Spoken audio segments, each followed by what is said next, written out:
All right, let's begin again. And welcome back to Contemporary Christianities. This is part four, which focuses on a couple, these next 2 weeks are a focus on what I call brand new start. It's the third half of the book, if you will. Southern religious innovations. And so in the next 2 weeks, we'll be talking this week about megachurches and the reinvention of Southern church life and the changing face of the Catholic South. Things that I said last week that you wouldn't have seen coming in the pre-air conditioning South. And then some even more out there things. Christian homeschoolers.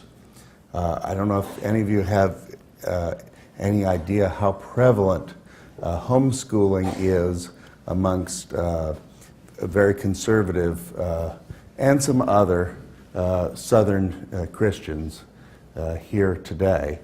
And Southern Christian and gay, the rise of church options for LGBT people in the South. So, megachurches. Let's start with a little intro from the book.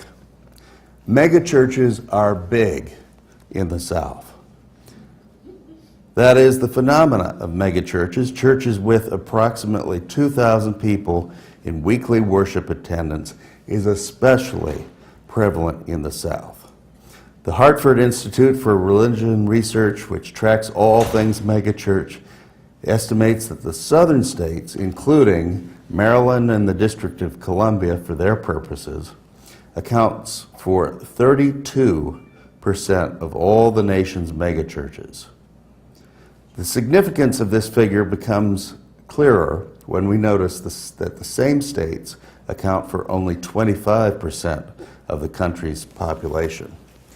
And so compare that, and it's a little harder today to do that with the Northeast. The Northeast has 18% of the country's population, but only has 1% of the megachurches. Now, part of that is because of there being so many Catholic churches, but you would think Catholic parishes are big, right? They're not as big as they used to be because of family size and because there are so many Catholic churches. And there are so many mini churches. Think of that New England green with maybe 2 churches on it, and the New England town is only 900 people. What, by contrast, we have in the South is a lot of churches, period, and then a lot of these very large churches. In fact, when at 2 different schools I was dean, hiring faculty, they would come in, and they'd be coming in from the Midwest or from the West Coast or from the Northeast, and just their eyes would be huge as saucer plates when they drove around and saw how big our churches were. Of course, that's some of our churches. The biggest churches catch your attention. What's that all about? How did they get that way? And more importantly, what is it doing to our conception of church life for everybody else? There's an effect. There's no collusion, to use the term for today, but there are effects, right? The little churches, well, we'll see. That's getting ahead of the story. And in the book, I tell the stories through the lens of 4 different mega churches that each have something to tell us about large church life in the South. The first one is Bellevue Baptist in Memphis. It's not really in Memphis anymore. It's in Cordova, Tennessee, on the suburban edge of Memphis. One of the things that it has that has helped it get so big is that in 100 years, it's only had 4 pastors, and they've each been very successful. The first, and each of those pastors was elected sometimes up to 4 times per person to be the president of the Southern Baptist Convention. That's by vote, and it's a kind of a popularity and significance test to get there. And today they've grown to have 3,000 members in 4 different locations. 30,000, I'm sorry. 30,000 members in 4 different locations. They have a Hispanic congregation. They have a almost exurban country location that meets in a high school. Each of these locations gets beamed to them the same sermon, now by Pastor Steve Gaines, but each of those locations puts on their own praise music. So if you want to go to the big music location and have the big auditorium experience, you go to Cordova. If you want to have sort of make it your own experience, you can go to one of these other locations. And they're probably most famously known for people who don't belong to the congregation itself, for those 150-foot crosses that you see by the side of I-40 going into Memphis or coming out. This picture here is one of the things they're famous for. It's the human Christmas tree. They put the choir in this stacked arrangement. Those are all human beings that do this. I mean, this is the thing you can do when you're on that scale with the production values and the grips and the stage hands and the other things that come with it. How did they get there? Well, that's sort of part of the Southern story, and we begin that story with Robert G. Lee. And that was G, not E, but he always kept the G in because it sounded good at the beginning. And he had this famous sermon called Payday Someday. And it was about poor little Naboth, who Ahab and Jezebel wanted his property, and how God got even. And let me give you just 2 tastes of it. And it came to pass when Ahab heard that Naboth was dead, because of course he got trampled into the ground, that Ahab rose up to go down to the vineyard of Naboth the Jezreelite to take possession of it. Ahab rose up to go down from Samaria to Jezreel. He gave orders to his royal ward keeper to keep out his king's clothes because he had a little business trip. And I'm actually kind of doing the voice because he had a very dramatic delivery. A little business trip to look over some property that had come to him by the shrewdness of his wife in the real estate market. And he finished, this is about a 45-minute sermon. He preaches it with a flourish. He compares Jezebel he doesn't spare the comparisons. He compares her to Lady Macbeth, to Lucretia Borgia, to Cleopatra, among others. It's not feminist-friendly stuff. But, Jezebel was not a nice person either. And the only way, it's this Old Testament sermon that turns around to a plea to follow Jesus, right? It's really technicolor, if you will, widescreen action, and then it comes back around to Jesus.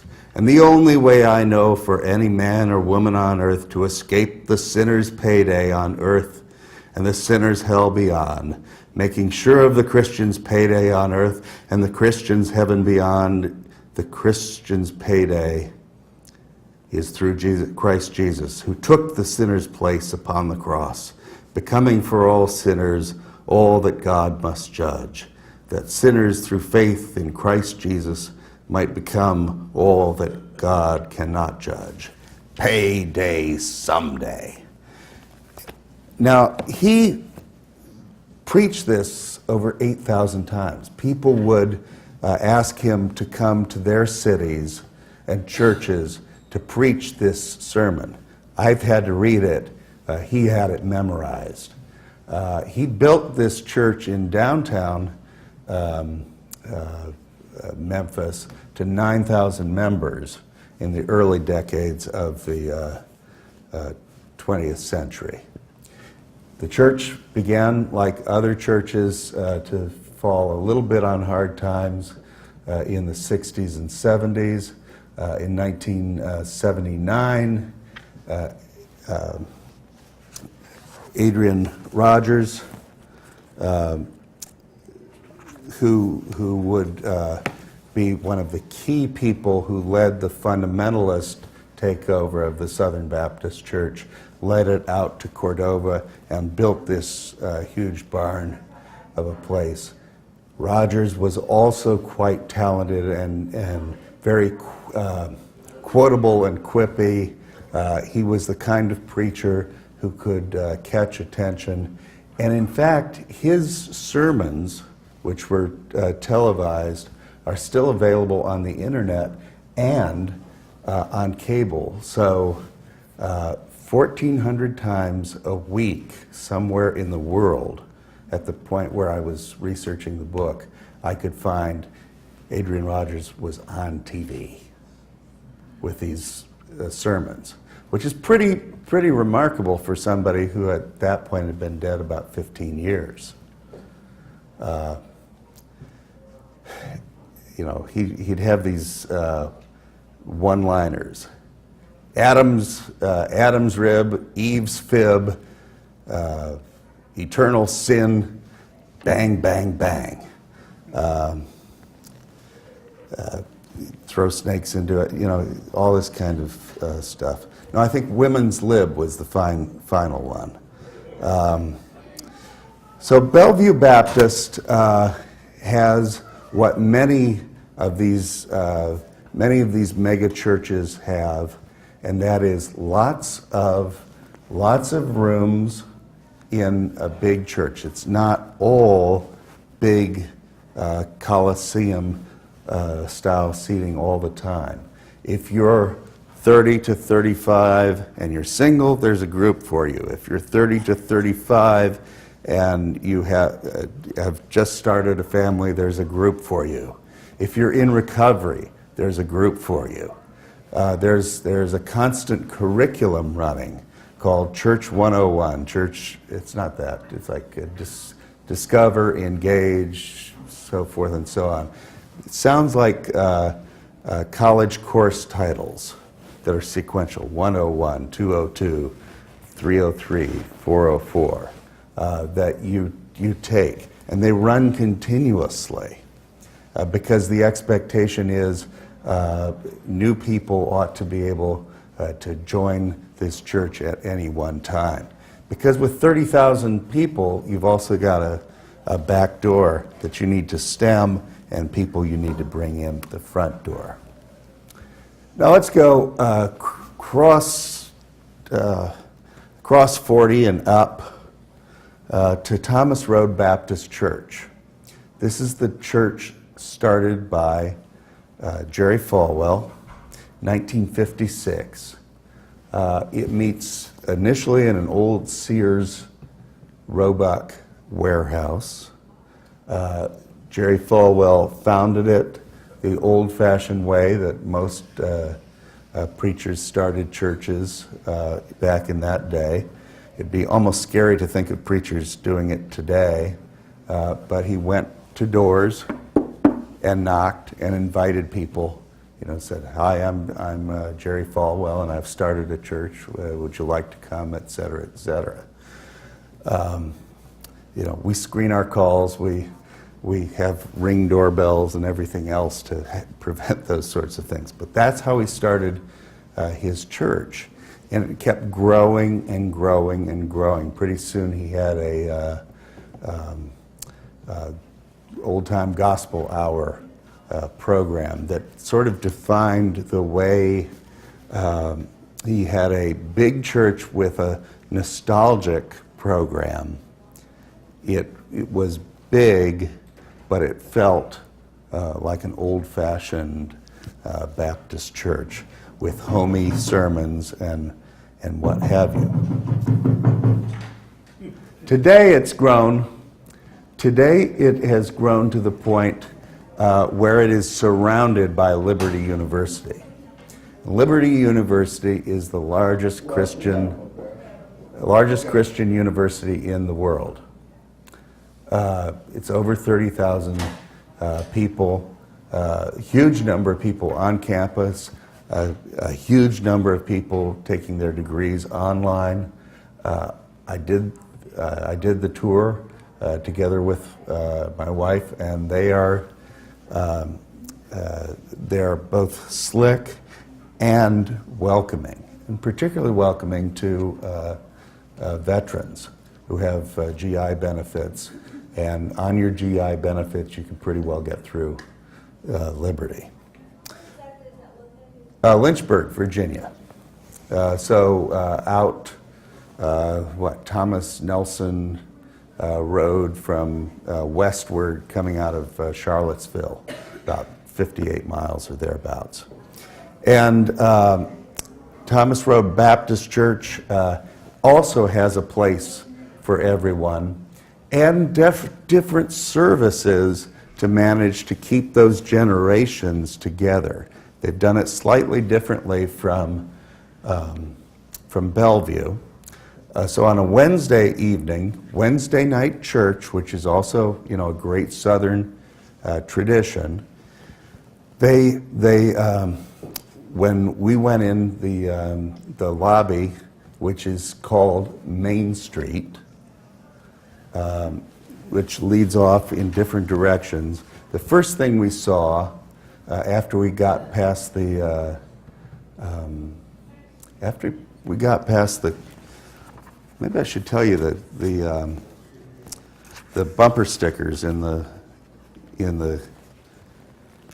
after we got past the bumper stickers in the parking lot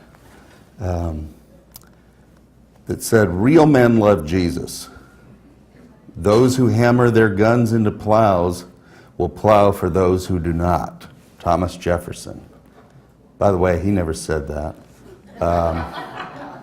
But it's really, really popular.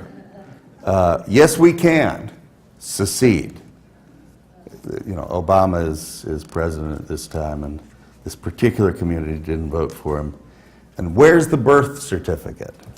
So it gives you an idea that this is a very conservative community at prayer. Lynchburg is in general. We were there the night after Ken Cuccinelli had lost the election for governor. But I must say what I was impressed by was all these little kids with what looked like credit cards, swiping themselves in, getting a sticker, because at a church this big, of course, you got to be concerned with where the kids are, and the predators and parental rule, parental kinds of things. And so this thing, just like you were swiping in at Southwest to get a baggage tag, gives the kid a tag that says where they're supposed to be, and the tag tells every other adult that this kid's supposed to be up in Glorious Creation on the second floor. having snacks and learning whatever they're learning in glorious creation. For 18 and above, there are all kinds of activities. Again, there are parenting groups, there is financial literacy. Every one of these churches, by the way, had Dave Ramsey's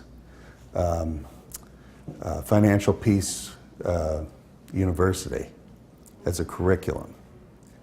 It says something about both what a life and spiritual problem, keeping your finances under control, is for these communities and every other, that these different churches that have so much not in common would use Dave Ramsey's materials to help their things.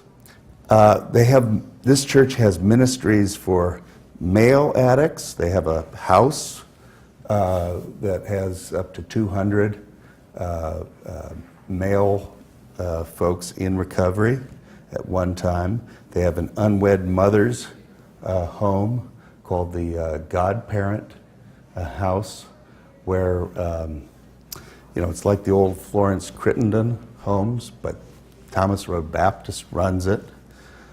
I've already mentioned financial literacy. We chose to go to the group, the chapel service that was an old-fashioned prayer service. And at 55, we were close to the youngest people in amongst 300 folks. There were these old hymns that were sung that everybody knew, and they sang one verse of, and they sang another verse of, and a professor from Liberty came over and talked about Christ's. He was going through all of the messianic roles that Christ fulfilled. This was during Advent, and it was like no Advent I'd ever been a part of. And then later, 7,000 young people, 18 to 22, because Liberty's residential campus is very young, comes over to the main church auditorium, and they have what's called campus church. Now, you may have seen, like, when presidents and other people address chapel at Liberty University, that's in the gym. But and they have to go a certain number of times, but the place where they want to go is campus church on Wednesday night, where for about 90 minutes, there are all these very amped up leaders, just a bit older than themselves, singing great music enthusiastically, and the young people getting up and singing along in an excited way. And I must say, we heard one of the more compelling messages for young people about what it means to love God and love neighbor. Particularly, he was drawing on 2 Corinthians, I believe, and it was drawing on those difficulties that one has as a college student, like when your roommate keeps hitting the snooze button and 5, 6, 7 times, and you're trying to sleep. And there were lots of other. And you have broken up with somebody, and you keep seeing them in the cafeteria. And the guy had a long list, and it was really getting down to the depths of the experience of the folks in the room.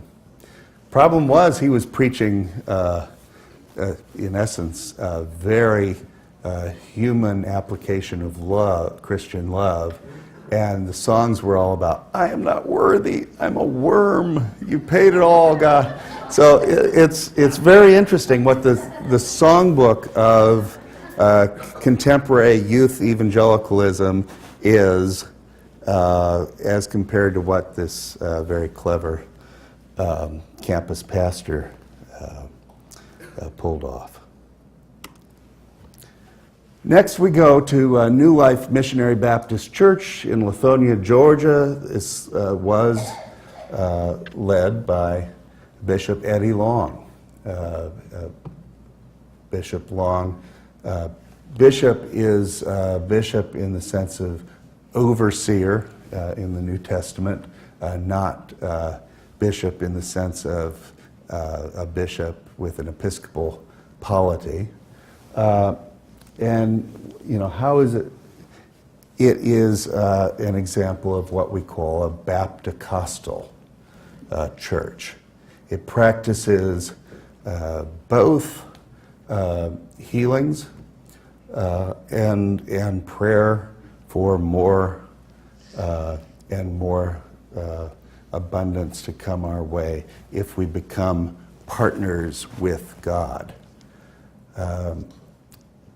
One of the significant things that happened, there was I think this most blew away my my wife's expectations, was that there were multiple offerings. And here's how it works.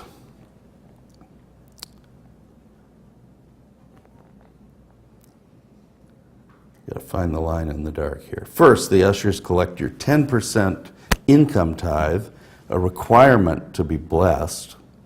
Then there's a love offering for the pastor, just because you love your pastor.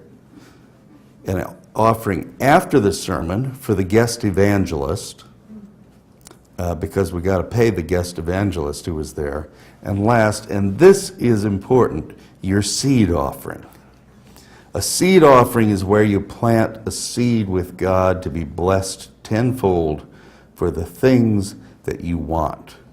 Good health, a job, a car, a down payment for a house, a husband. It will not work if you hold back in your obligations to tithe, 10%, and be a cheerful giver in the other offerings. But if you plant a seed in faith after being faithful in your offerings, God will prosper your gift. And a lot of the preaching in Eddie Long's preaching and in other Baptist and prosperity gospel churches, you may be familiar with Oral Roberts. That was a softer version. It's become harder. The song leader in this particular church was famous for, "There's more than enough, I'm coming to get my stuff," as a praise chorus. The stuff is out there. God wants you to have it. Come on and get it.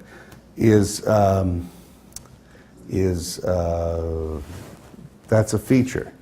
Now, New Life Missionary Baptist was already on the decline when we arrived.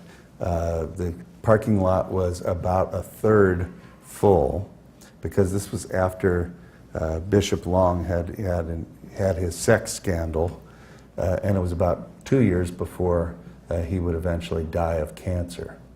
What's interesting about sort of the way he died was that not 2 months before he died, he was back in church saying he adopted a new vegetarian, vegan diet, and had slimmed down through juicing and so forth and so on. And this was part of a strategy to physically deny that he was in hospice care. That was part and parcel of if you're preaching that you're blessed, and you're blessed all the time, and your leader has to be the most blessed, what do you do when things are down? Now back to Memphis. One of I think the most interesting churches we attended was led by the Reverend Doctors Kenneth and Marilyn Robinson, two AME pastors. If you recognize the name Kenneth Robinson, he was under Governor Bredesen, the state health commissioner. They're both Harvard Med graduates, and he was for a time at Vanderbilt. Some years ago, I believe about 25 years ago now,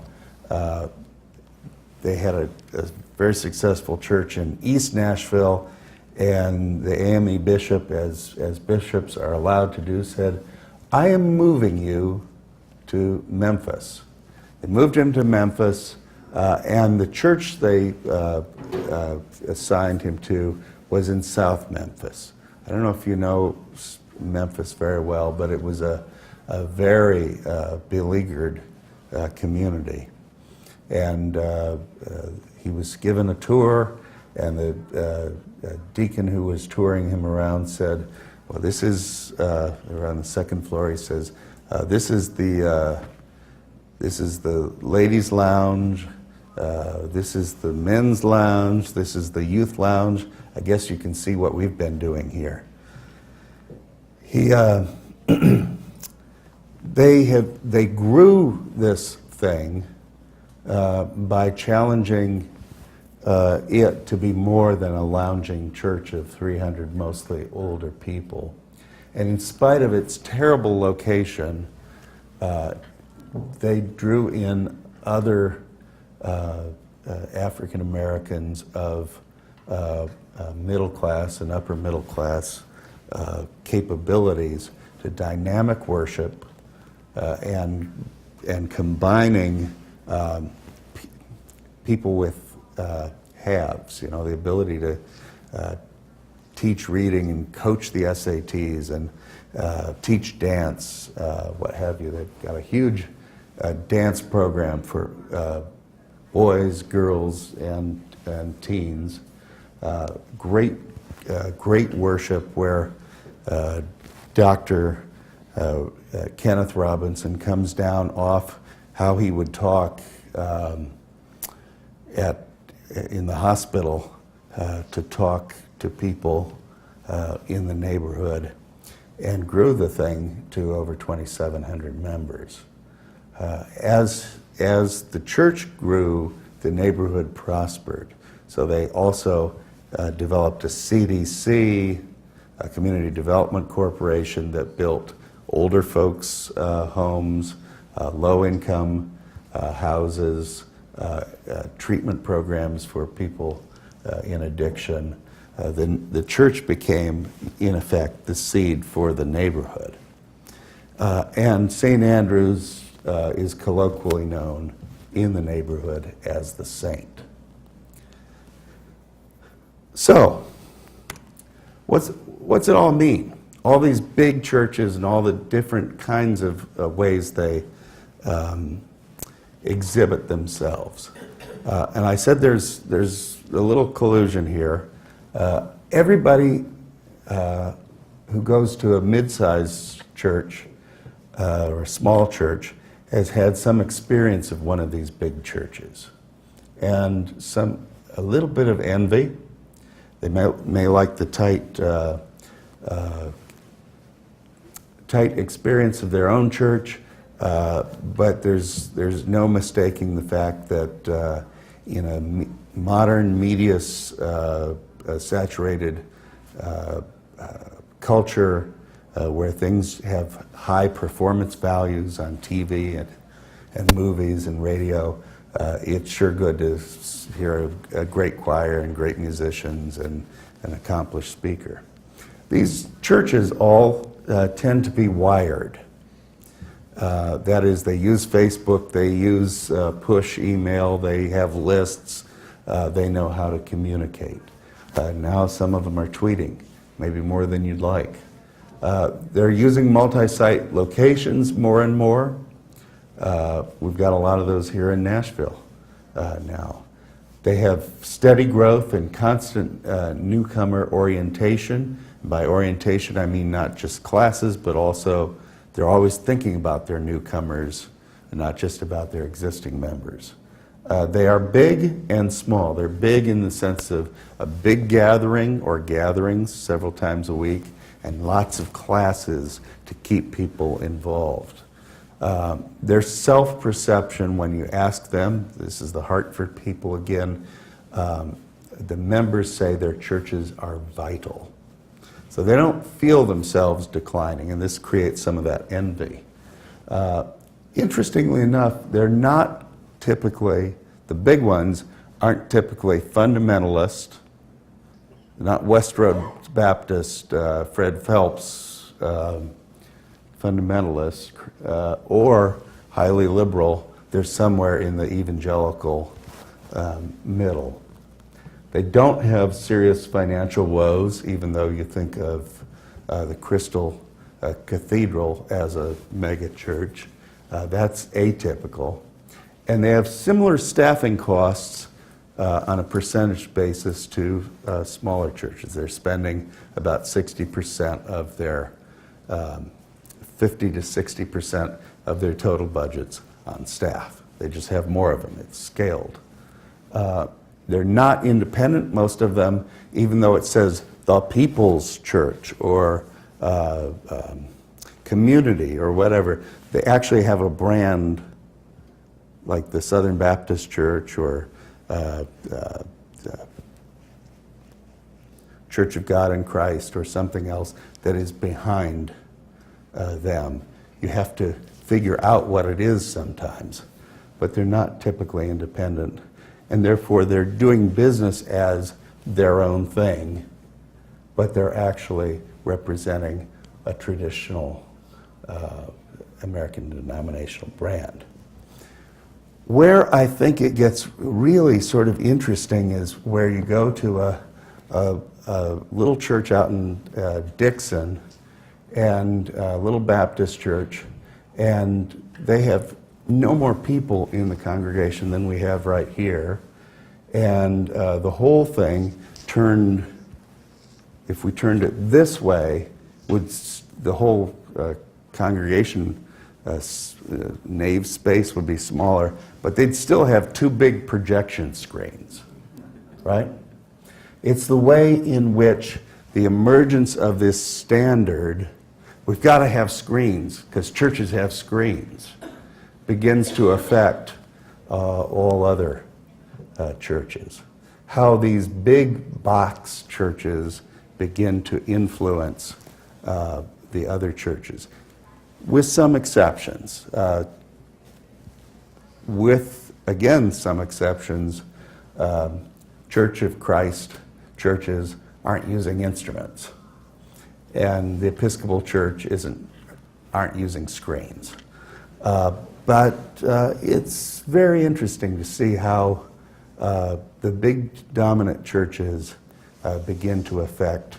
My church even has its pastors wearing these Broadway-style head devices. They're not speaking into these, they're speaking into these flesh-colored mics so they can walk around. And it's fine because you hear them better, but I'll tell you where that got started. Okay, now for something a bit different. The Catholic Church is also changing, and I want you to think of how the Catholic Church got started in the South. You can think of the Catholic Church as like the Pacific Rim, only the rim here is the Ohio River, the Mississippi River, the Gulf Coast, and the Atlantic Ocean. Catholic churches were in all those places, alongside the old French Mississippi, alongside the Ohio River, again French and some Irish settlement, alongside the Spanish settlements, and alongside some English Catholic settlements of the East Coast. And inside the country, aside from some communities that were large enough, like Nashville, to have some Catholics in the midst of an overwhelmingly Protestant base, you didn't have very large Catholic populations. I remember being seated at I was new in Atlanta, guest of honor at whatever the interchurch thing was, and I was seated at the third table along with the new Catholic Archbishop. This is 1993. And, he knew he was, I didn't expect to be seated up near the white and black Baptists of the big churches, or Bishop Earl Pauk of the Harvester Church, which was a mega church at the time. But I was a little surprised they didn't give the Catholic Archbishop a better seat. And so we talked, and he said, yeah, actually, it's a very small diocese. And I just moved from the Charlotte diocese, and it was even smaller. And Nashville, until recently, was, I think, the fourth smallest diocese of the 172 in the country. Not a lot of Catholics, relatively speaking. You might remember our bishop here 2 bishops ago got a big promotion from John Paul II to Buffalo. Now, who would think that getting moved from Nashville to Buffalo was a great thing? But it meant going from like 50,000 Catholics under one's pastoral leadership to over 500,000 in Buffalo. So if you've pictured this more or less empty center, let's talk about how the Catholics get slowly and surely filled in. The first is the ethnic industrial wave. Then we'll encounter the Midwest missionary wave, where some people say there are Catholics here and they need priests and they need Catholic education. And then in the 20th, this happens in the 20th century, late in the 20th century, early 21st, we get Rust Belt transplants. I'll explain more of this as we go. And then we get the big boom, the Hispanic immigrant wave from overseas. First, the ethnic industrial wave. And we might illustrate that best by thinking about a place like Cullman, Alabama. Cullman, Alabama is great pine forested area.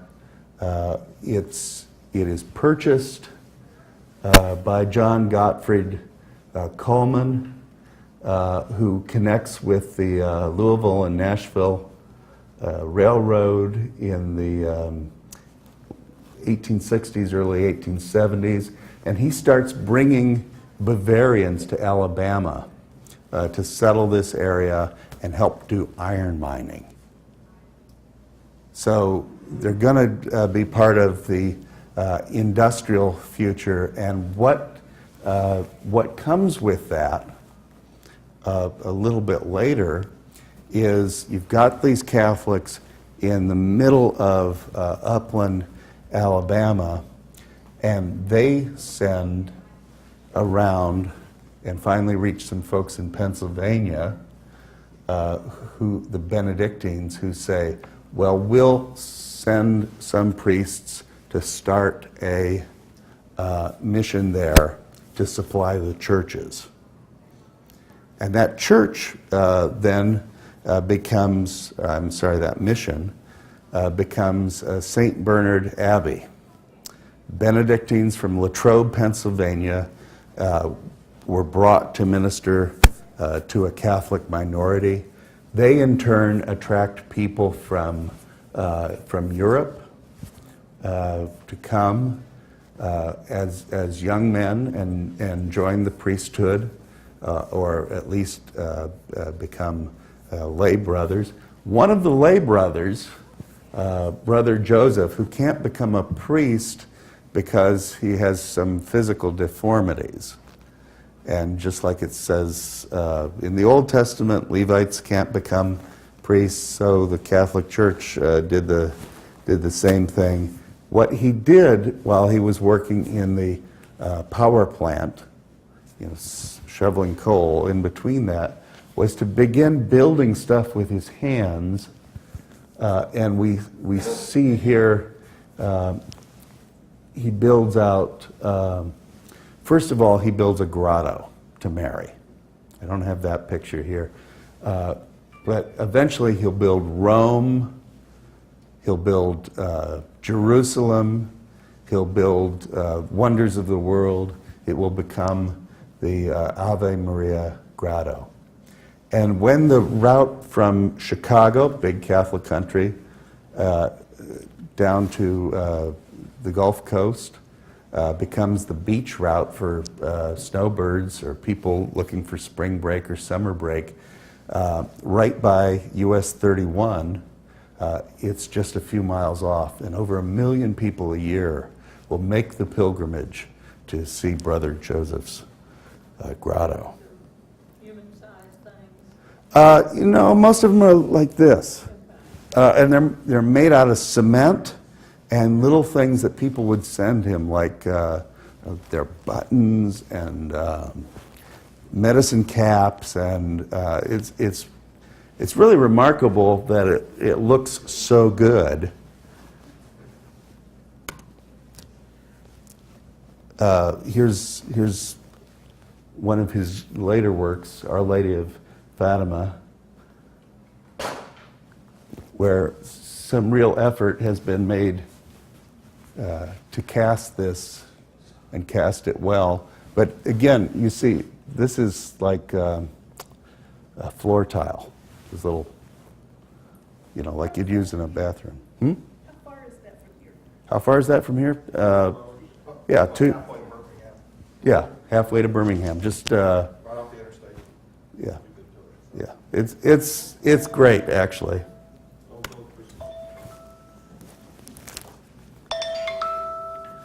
Yeah, can't do that right now. And one of the most affecting ones that I wanted to show you is a memorial that he constructed later in life to the boys. St. Bernard's became a prep school for boys, a minor seminary, and a major seminary. And eventually it also has a women's convent and monastery as well, and still operates as such. The high school is still there, not the priestly formation aspects. And it's a beautiful place to go worship or have a retreat. But 29 boys from a relatively small high school died in World War II. And so he created a memorial for that. A memorial that takes a form that's not unlike the form that the priests and brothers have a few acres away of their own cemetery. It's quite something. But this is still a really kind of exceptional outpost. Catholics in a particular region working in the iron and later steel industries with some priest to them. A priest in Cincinnati in the 1920s decides, we've got all these Catholics who have gone down for jobs or for whatever else, who are turning Protestant, and this was a bigger deal then, This was at risk of one's soul, right? Who are inside this area that I've described and other areas, but there's the Ohio River, are in this area where they can't get to confession, they can't get to Holy Eucharist, and we've got to do something about that. He says almost 1,000 counties in the United States lack the advantages of resident Catholic guidance. This is the no priest land of America. And the Glen Mary missioners, who advertise in just about every Catholic periodical of the time, raise money to send missionaries into the South. And they still exist to address this problem. And one of the people who probably was affected by this is the famous Mother Angelica. Mother Angelica was a Cleveland Poor Clare, that is a nun who was cloistered, and one of her jobs as a young nun was to run the floor waxer. And I don't know if you've ever run one of those, but they can pick up a mind of their own. And it flung her into the wall, flings her into the wall, and she breaks her back. She's told she may never walk again. And as she's getting ready for the ether, she bargains with God. If I can walk after this operation, I will start a mission in the South for you.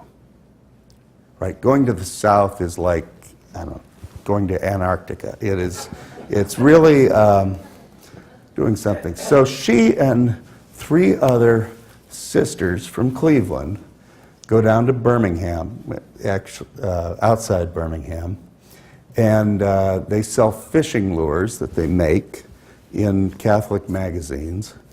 And they're in Irondale. She's quite entrepreneurial, making tapes and books that are full of teachings. They're conservative teachings, because remember, she's cloistered. She's pre-Vatican II in kind of every way. Eventually, she's invited to Chicago. She's on a program in Chicago, and she's looking around this television studio, and she says, "I gotta get me one of these," unquote. This becomes the Eternal Word television network, again, just outside Birmingham, which today is the most conservative of the 3 Catholic cable televisions and satellite television networks, and the most popular. And in the 1990s, after she's been on for a while, 5 donors worked with her to fund the dream of a shrine to the Most Blessed Sacrament, that is the Eucharist, in Huntsville. And they do it in just a couple years. And what's really sort of interesting about this, and I'm not sure you can quite see it, is it's very sort of like Italian Renaissance, built with modern methods. You go to, there are all kinds of traditional Catholic little grottos, a place where a aborted child is buried and reverenced. Lots of stuff reverencing Mary, and it's built almost with Disneyland proportions to get inside. After she dies, actually after she becomes bedridden, the numbers go way down, but they were hitting 1 million plus a year. And inside, it is breathtakingly beautiful, but what you experience when you're inside is the little voices coming over the crackly loudspeaker of the cloistered nuns behind the rood screen. You can't see them, but they're engaged in eternal prayer, both sort of on PA and off. And then Steubenville Franciscan priests come and celebrate Mass with you. They've got theme weekends for kids and other things. Part of what has made this work is you've got all these people from where are they? Where's the center of American auto industry now? The South, Tennessee and Alabama. It's no longer so much Michigan. And a lot of the people who moved down were Catholic. There was a pretty sizable influx. And our parishes, and some big parishes like, Holy Family out in Brentwood, our need for 2 high schools, JP2 being the second, in addition to Father Ryan, is all because of the influx of basically Midwesterners into the South, here in Nashville and other places. Atlanta, for example, I talked about Buffalo. There was a priest on the north side out near Alpharetta who had what he described as a church building that looked a lot like a Pizza Hut. And so there was a church that had been closed up in Buffalo, and he wanted to buy it and move it brick by brick down, and all sorts of the Catholic Church was willing to do it. The historical, Historic Preservation Commission wasn't willing to do it. It went on for a couple years, and now a Muslim group in Buffalo is there. And I don't know exactly what they did in Atlanta. The final wave, and maybe the most significant, certainly the most significant in numbers, is the Hispanic wave. What I think is really, really interesting is in the years from 2000 to 2010, now we know that Florida is a perennial big Hispanic state. We know that Texas is. We know that California is. They don't appear on the fastest growing list. But each of these states came close to doubling their, and in some cases down here, more than doubling their Hispanic population in over 10 years. And it has continued, although it's slowed somewhat. Over here we see Sacred Heart, or Sagrada Corazon, which is the old Twin Rivers Baptist church up on off of Briley, which is now the Catholic Center, celebrating its new home for Easter in 2015. What's fascinating about it is it's the church that represents pretty much everybody besides the Mexicans in Nashville. So you've got all these different Central and South American groups that had been worshiping in an old Big Lots. But the Big Lots only sat 700. And so even with 4 masses, they were turning people away on weekends. Now with 3 masses, they can work them all in. And just a couple more.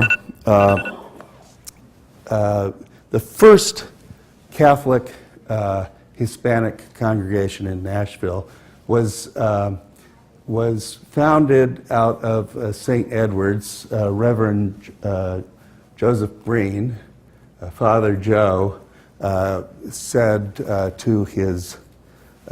the bishop of the time, "If I raise the money, will you bless a Catholic church for the Hispanic families?" So he buys a Baptist church that has moved off of Nolensville Road because it's become, Hispanic and largely Mexican neighborhood. And all the people that had been going to St. Edward's, he funds the money, other Catholics fund the money to provide this additional congregation that's grown out of St. Edward's to become Our Lady of Guadalupe Catholic Church on Nolensville Road. This is happening again and again throughout the South in places like North Carolina. And just to give you a couple color versions of that same thing, here you have Juan Diego, who with his cloak, where he has a vision of the Virgin who tells him to put rose petals inside his cloak and go tell the bishop, you've seen me. He goes to tell the bishop he's seen her, pulls away, opens up the cloak, and there's an impression of the Virgin inside his cloak. That's the originating story of the Virgin of Guadalupe. So you'll see this in pretty much every Hispanic congregation. Interestingly, for an Iberian-derived church, they use the risen Christ, not the crucified, suffering Christ, in nearly every Hispanic church I've been to. So, questions? I was curious, you mentioned that one church had a Hispanic service. Are the church, Martin Luther King said, the most segregated hour of the year is 11 o'clock on Sunday. Mm-hmm. People go by church by their race. Yeah. Are the newer churches, the evangelical churches, growing, becoming more diverse, or are they staying kind of more, each different race worships its own way? So I've seen the same statistic again and again. Only about 3% of American churches have any appreciable cross-racial membership. Many churches, however, have some. So, the great change since Martin Luther King Jr.'s time is you're welcome. If you want to be there and you're different than the majority race. Kenneth Robinson says in this book, the self-segregation of black churches doesn't bother me as much as it might some others. And I said, okay, I'll bite. Why? He says it's in part because all of these more well-to-do African Americans, upper-class folks, all week in hospitals, in government, and so forth, they work in a mixed environment. And on church Sunday, they get to be with their own people in an unquestioned way. And so that's also one of those. That's from a minority solidarity side of the question. Part of what King was standing against was the closed doors attitudes of the majority, and to flip it around, the majority can't today, and we're still talking white, can't basically say you've got to come to our churches, because what would that be? That'd be another form of oppression, right? So I've been often very concerned about the finances of the megachurches. Mm-hmm. So I was interested when you were saying similar staffing costs, because maybe in my small, what I see is private jets, and then I see the lifestyles, and so my knowledge is very limited. So I'm very curious as to your reaction to the mega church and the lifestyle of the staff. So, Transparency. so let's talk. let's break that down into the Hartford was looking at 5,000 mega churches, and most mega churches have like servant leaders that take upper middle class salaries, right, and report everything to the IRS, et cetera, et cetera. And then you've got pastors who belong to what is sometimes called the Bentley Club, literally called the Bentley Club, because you know you've made it when you get to drive a Bentley. And there's this whole other side of church leadership in some quarters that, you know, how much now? 15, more than that, 20 plus years ago, attracted Charles Grassley, Senator Charles Grassley's attention. It gets into a church-state problem, but it's also clearly an ethical, not gray issue, but full-on, lights on fire kind of issue. And so that definitely occurs, and Bishop Eddie Long was one of the people that Charles Grassley tried to get in Senate, I think it was Finance Committee hearings, because they're the oversight for IRS. And they didn't get much of anywhere. Rick Warren, not a Southerner but a Southern Baptist, did end up disclosing a whole lot more about his finances. Creflo Dollar and Eddie Long, both of Atlanta, stonewalled. So.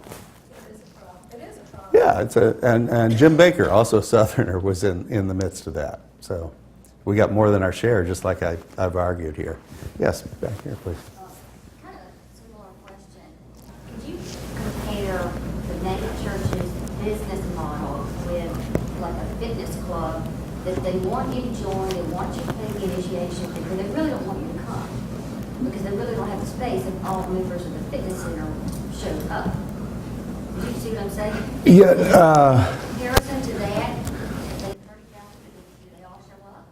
Well, so they have enough services. Here's a little dirty secret about religious participation, period, is that except in some situations, they call them, tightly bound, sociologists call them tightly bounded religious communities. Think Latter-day Saints, Mormons. Nobody is showing up every week. Some people are showing up every week, but on average, you're getting 48-50% of the congregation showing up every week. I don't think it's a situation of them not wanting you to show up, but in fact, you're not showing up, as church members. So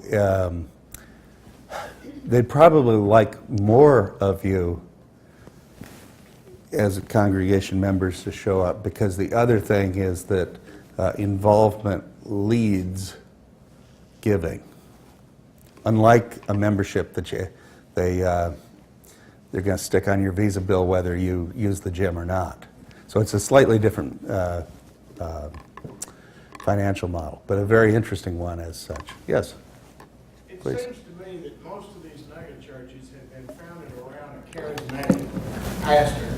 What happens when that pastor leaves for whatever reason? Yeah, so let's use the ones I've put up here.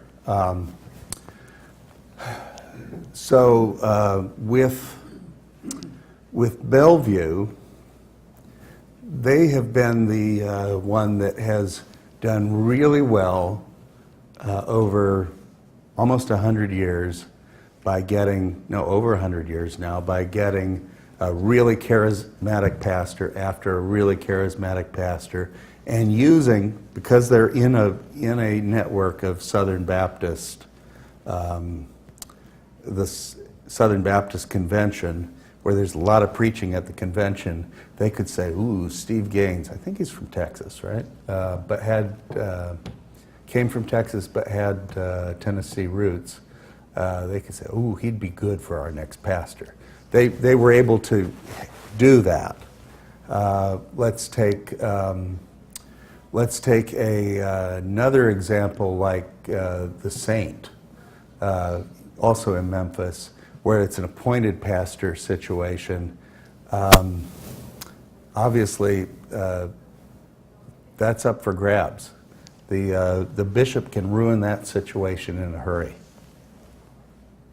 What happened in the Falwell case is that Falwell's own son took over. And it appears to be going pretty well. But, what comes after the son? One of the reasons why Jimmy Swaggart is still preaching at 80 plus is because his son was morally even worse than he was. And his grandson hasn't really grown into a sort of going, and the congregation is as old as we all are.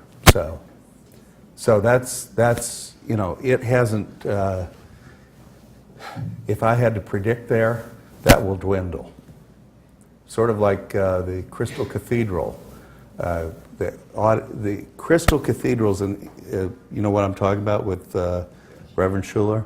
It not only was a case where the son wasn't as dynamic as the father, but the base costs of running the thing was no longer appropriate for an older audience that wasn't in the prime years of their ability to give. They hadn't generated a younger a group to give. So churches are really interesting spiritual places, but the big ones create situations in which they're vulnerable to their own size and scale and expectations. I think that's what happened to Two Rivers Baptist. Yeah. That's why the Catholics were able to buy it. That's right. Yeah, when the elders get unhappy with an older pastor, we saw that again. I'm trying to think. That Foresight one out of Bellevue, 4-location one. Yeah. These are. Some people say to me, why is church so disappointing? I said, well, God made nature and human beings make culture, and what do you think religion is? And they think about that for a moment and go from there. Last question? Anybody? Yes? When we transferred the church of 300 people and grew it to 2,700, I don't think both they weren't promising in times that would give them back, and stuff. It didn't sound like anything. So they were dynamic people who, I must say, really, really cared. They cared about the kid on the street who was, this is a pretty gritty neighborhood, and it's like you're on the street every day on your bike. What's happening? Come in. It's old-fashioned retail church, and could talk about it. And I don't know if the sermons are up on the website anymore because of the pastoral change. But they both had a gift for speaking from the heart, and in the black church, preaching counts for a whole lot. And so initially they're doing everything out of their own energy and excess of gifts, but pretty soon they're attracting other gifted people, and it snowballs. And that's the other side of the human and spiritual thing comes together. Was she really a co-pastor, or did she just do women and children? No, she was a co-pastor. Sometimes she preached as well. And she later had gone back to seminary to join in this. She sort of grew in part, and I think it's all in Memphis, where she went from being sort of pastor's wife to, you need more of me. So it was interesting in that regard as well. But eventually everybody reaches a point where they feel like they need to retire. They were also cross-subsidizing their congregation. So he was like head of the United Way for at the same time, and taking a reduced salary. And she was, I don't know how many hours in the week total they were working, but they're pretty inspiring compared to the rest of us who work less. But thank you all.